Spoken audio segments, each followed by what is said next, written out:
जय श्री हरि। नमस्कार दोस्तों, आपका अपने सुनीता भक्ति चैनल में एक बार फिर से स्वागत है। भगवान श्री हरि विष्णु की कृपा आप और आपके समस्त परिवार पर बनी रहे।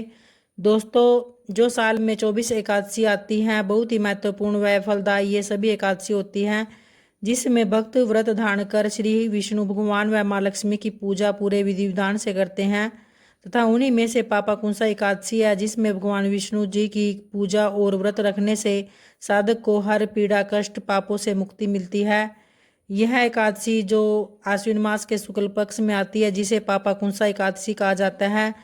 तो इस दिन जो साधक व्रत धारण करता है, उसकी हर दुख दर्द कष्ट पीड़ा दूर होते हैं तथा पापों से मुक्ति मिलती है।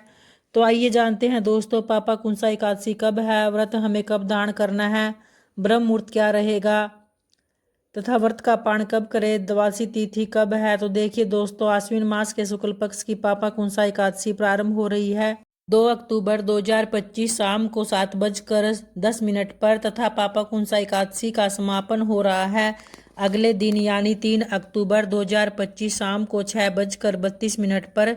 तो ऐसे में पापाकुंसा एकादशी का व्रत 3 अक्टूबर दिन शुक्रवार को रखा जाएगा और वहीं ब्रह्म मुहूर्त का समय रहेगा सुबह 4:30 से 5:30 तक। अभिजीत मुहूर्त का समय रहेगा सुबह 11:46 से दोपहर 12:33 तक और वहीं राहु काल का समय होगा सुबह 10:41 से 12:10 तक। और स्मरण रहे दोस्तों, राहु काल में हमें कोई भी शुभ कार्य प्रारंभ नहीं करना चाहिए और अगर आपने पहले से ही किसी कार्य को प्रारंभ कर रखा है तो आप इस समय में वह कार्य कर सकते हैं, अन्यथा नहीं। और अगर आप इस व्रत में किसी कारणवश व्रत नहीं कर पा रहे हैं तो आप इस दिन पूरे विधि विधान से भगवान विष्णु की पूजा जरूर करें। इसमें आपको तामसिक भोजन नहीं करना है, इसलिए आप एक दिन पहले ही सात्विक भोजन का सेवन करें।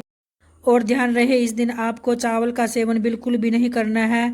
फिर अगले दिन एकादशी पर सुबह जल्दी उठकर ब्रह्म मुहूर्त में स्नान करके साफ स्वच्छ वस्त्र धारण करें तथा उसके बाद फिर सूर्यदेव को जल अर्पित करें।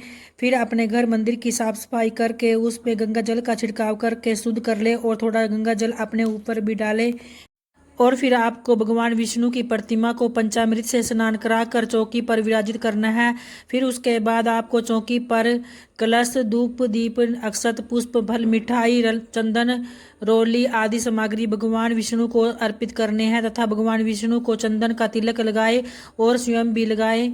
फिर हाथ में अक्षत पुष्प लेकर भगवान विष्णु को के समक्ष अपने व्रत का संकल्प करें और भगवान विष्णु की पूरे विधि विधान से पूजा प्रारंभ करें तथा फिर शाम को भी आपको पूरे विधि विधान से दोबारा पूजा करनी है। भगवान विष्णु व माँ लक्ष्मी को भोग अवश्य लगाए तथा उसके बाद आरती उतारे और प्रसाद सभी में वितरण करें। और फिर उसी दिन आपको रात में भजन कीर्तन जरूर करना चाहिए। तो बहुत ही श्रेष्ठ और फलदायक माना जाता है यह व्रत। और आइए भक्तों, अब जानते हैं इस एकादशी पर इस बार कौन कौन से शुभ मुहूर्त आपको प्राप्त हो रहे हैं। तो देखिए दोस्तों, 3 अक्टूबर को सूर्योदय का समय रहेगा सुबह 6:14 पर तथा वहीं सूर्यास्त का समय रहेगा शाम 6:05 पर तथा ब्रह्म मुहूर्त सुबह 4:30 से 5:30 तक रहेगा। तो इस समय में आप स्नान कर सकते हैं और भगवान विष्णु की पूरे विधि विधान से पूजा करें। फिर एकादशी व्रत का पारण हम द्वादशी तिथि पर करते हैं। तो द्वादशी तिथि प्रारंभ हो रही है 3 अक्टूबर 2025 शाम को 6:32 पर तथा वहीं द्वादशी तिथि समाप्त हो रही है 4 अक्टूबर शाम को 5:09 पर। तो एकादशी व्रत के पारण का शुभ मुहूर्त रहेगा। तो देखिए, एकादशी के व्रत के पारण का शुभ मुहूर्त हमें द्वादशी तिथि पर करना होता है और द्वादशी तिथि इस बार 3 अक्टूबर शाम को 6:32 पर तथा द्वादशी तिथि समाप्त हो रही है 4 अक्टूबर को शाम 5:09 पर। तो एकादशी व्रत का पारण आप 4 अक्टूबर 2025 सुबह 6:16 से सुबह 8:37 पर आपको अपने व्रत का पारण करना होगा।